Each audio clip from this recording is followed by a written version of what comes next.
Smelting lead meant crushing and concentrating lead ore, roasting it to drive out impurities like sulfur and arsenic, and dumping the roasted ore into blast furnaces. There, the waste rock known as slag was separated from the metal. The molten lead was then poured into molds and cooled to form heavy bars known as pigs. The smelters produced more than metal, however. It had been obvious from the very beginning. Toxic elements suspended in the thick smoke and fumes billowing out of the smelter stacks were unhealthy. But as the industry grew, so too did the problem, especially for nearby farms. You had an intensive amount of smelting and you had an intensive amount of farming adjacent to each other. In the big industrial areas in the east, they had similar problems, but they were in or around cities rather than in farm areas. In urban areas, industrial pollution certainly had its ill effects, but in rural Murray, the results were obvious and undeniable. Livestock and crops were being devastated. Acid rain, arsenic, lead from the lead smelting were killing the crops, killing all of the greenery, killing the animals or making them ill. The farmers decided that they couldn't tolerate losing their livelihood this way. Farmers like Chris Glavis's grandparents, they owned a small farm in Murray until effects of pollution virtually wiped them out. They had to farm at one time, but it got to a point where it burnt the stuff to come out, burned everything up, and it wouldn't grow.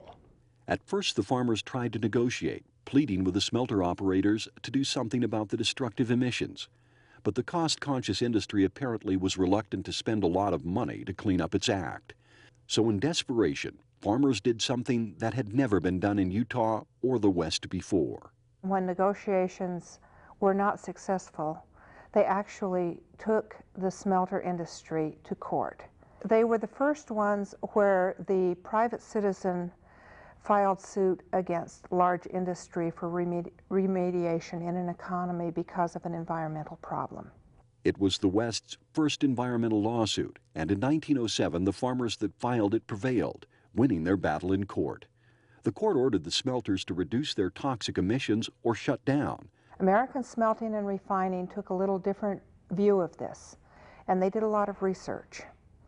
And in doing so, they came up with ways to help with the problem so that the farms were not as damaged by the fallout from the smelters. The American Smelting and Refining Company had too much invested in their new lead smelter and too much to lose if they didn't comply. So ASARCO brought in scientists to study the problem.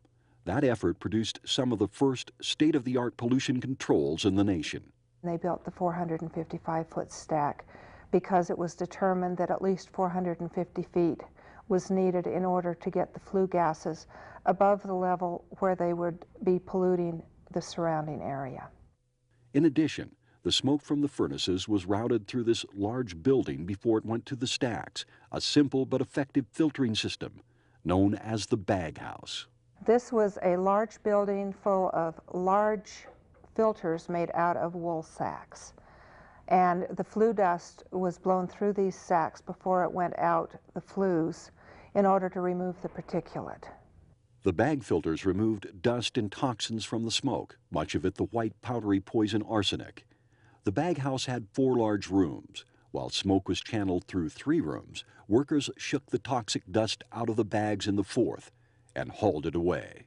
When we used to watch the guys when they shake the bags, they called them, and the arsenic, and haul it out of there in wheelbarrows into the railroad cars, it was something to see. We always figured they were like aliens of some kind because they were all covered up and they had the white masks on or cloths across their face, and that all you could see is just the dark glasses they wore. Chris Glavis grew up just across the street from the smelter. He vividly recalls more than strange sights when the workers cleaned the bag house. There was times when you couldn't hardly breathe. It would be awful strong. It'd burn, in fact. People used to say, well, I guess they're shaking the bags over there. As bad as the arsenic and lead-laden dust was for those living nearby, it was even worse for the men shaking the bags. They had another name for the bag house. They called it the hellhole. Before Haran Shiranian went to medical school and became a Murray doctor, he worked in the hellhole. After working 3 months on the job, my face and body was a mass of sores and eruptions. I almost lost all of my hair through arsenic poisoning. It would have been impossible for me to work any longer than I did at this job. Even short-term exposure to fumes, dust, and heavy metals could prove unhealthy. Years of working at the plant often guaranteed illness. You're using arsenic, you're using mercury, so you've got a constant haze of dust that contain heavy metals, and these are inhaled. Brain and neurological damage, lung and liver disease, and a host of other very serious and often life-threatening conditions became known among the workers as being leaded.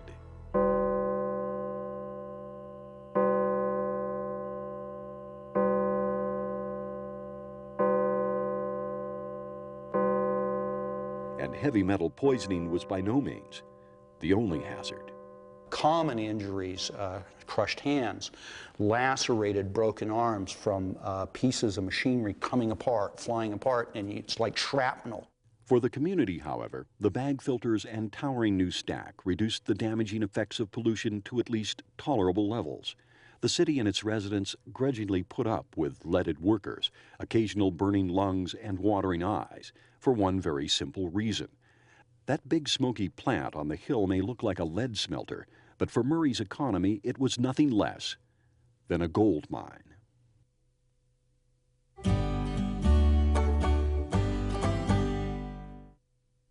At its peak, the American plant was producing a huge amount of lead for everything from bullets to batteries.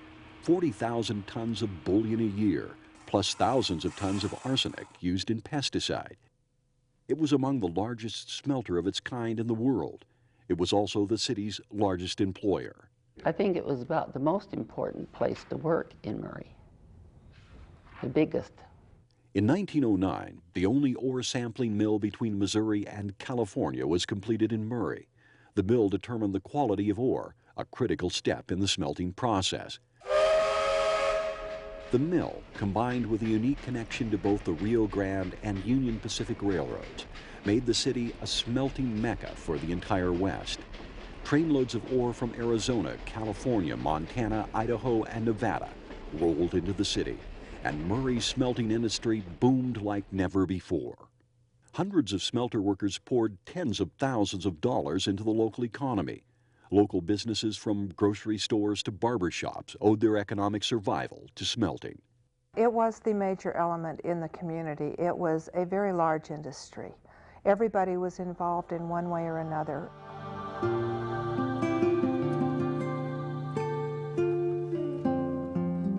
The dominating presence of the smelters was the central thread woven into the very fabric of life here, traces of that influence which remain to this day.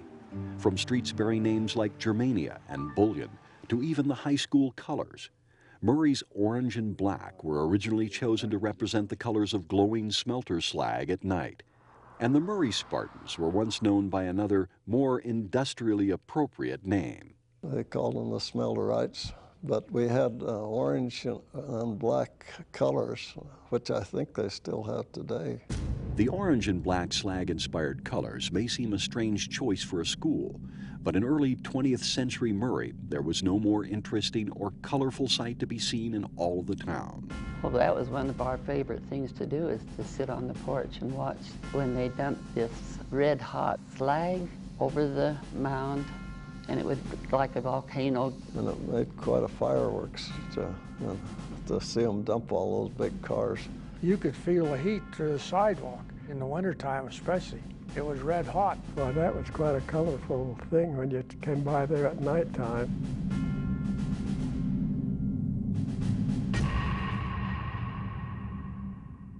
Of course, the big plant and its towering stacks held a certain fascination for Murray kids, an irresistible if not dangerous attraction for the likes of Chris Glavis and his childhood friends. It was just something kids do, you know, and we used to have quite a time over there. Chris recalls when he was 10, the lure of adventure and a decision to climb the big stack with a friend proved to be a bit more frightening than fun. we started climbing that stack, but we got up, I think we went up to about the second landing. And then we got a little scared because the wind was blowing. Then we laid up there for a long time. We kind of didn't know whether we wanted to come down. We was a little scared about coming back down. Less frightening, but perhaps as much fun, that big lagoon that stretched along State Street. Filled with contaminated water from the plant, it also teemed with an obviously hardy variety of fish. We used to catch these sun perch, and at the time, across the street from the pond was a big trough where the horses watered, and we used to take them over there and put them in there to keep them alive for a while. While climbing the stacks, fishing in the waste pond, and watching the fireworks display at the slag dump provided kids with some interesting, if not risky, diversions. The smelter provided their parents with something far more important: work, and a relatively dependable source of income. There was, however, a lot of work to be done, and not a great deal of money to be made. 7 days a week. And I just found out recently the money they made was, for a month, would be between $100 and $125. Dorothy Robinson's father supported his family of 12 with a smelter paycheck, wages he earned working not just every day of the week, but every day of the year, every day except one. That was when the smelters would close and kids and parents spent the day together at Lagoon, not the big toxic waste pond along State Street, but the wondrous amusement park north of the city. That was about the only day the smelters had off. In those days, no one expected or got extravagant fringe benefits like paid vacations. Those willing to work hard, who didn't become leaded or injured, did receive one important benefit, however: job security. Holding the all-time record for years on the job, John Oberlander. Skilled in furnace operation, John went to work at the old Germania plant in the 1880s. On July 4th, 1918, as he raised the flag at the dedication ceremony for the big new Murray stack, John had been on the smelter payroll for nearly 40 years. He started working at the smelter at that time, clear back in the 80s, and worked there until his 94th birthday.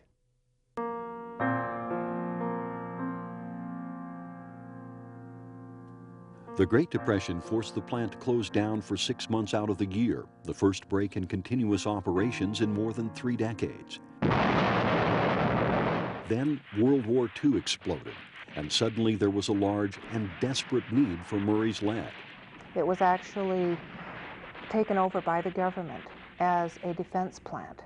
It was critically important to the entire country.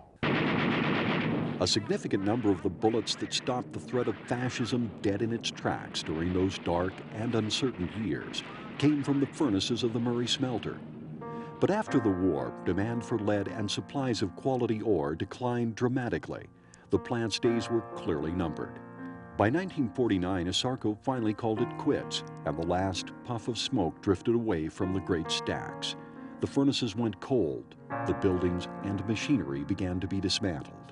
But the big stacks remained, obvious and unmistakable landmarks. For decades, pilots used the towering brick columns as a critical reference point as they lined up to make their approach to the Salt Lake International Airport. And for a time, the Big Stack became a vertical billboard for Harmon's, the nation's first Kentucky Fried Chicken outlet, featuring a huge likeness of Colonel Sanders himself.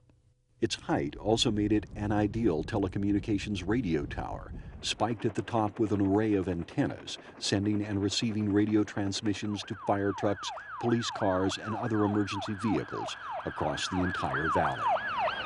The stacks, however, are more than the valley's most prominent landmarks or the world's heaviest, most brick-intensive radio tower. It's a monument to Murray. They're just part of Murray. That is Murray.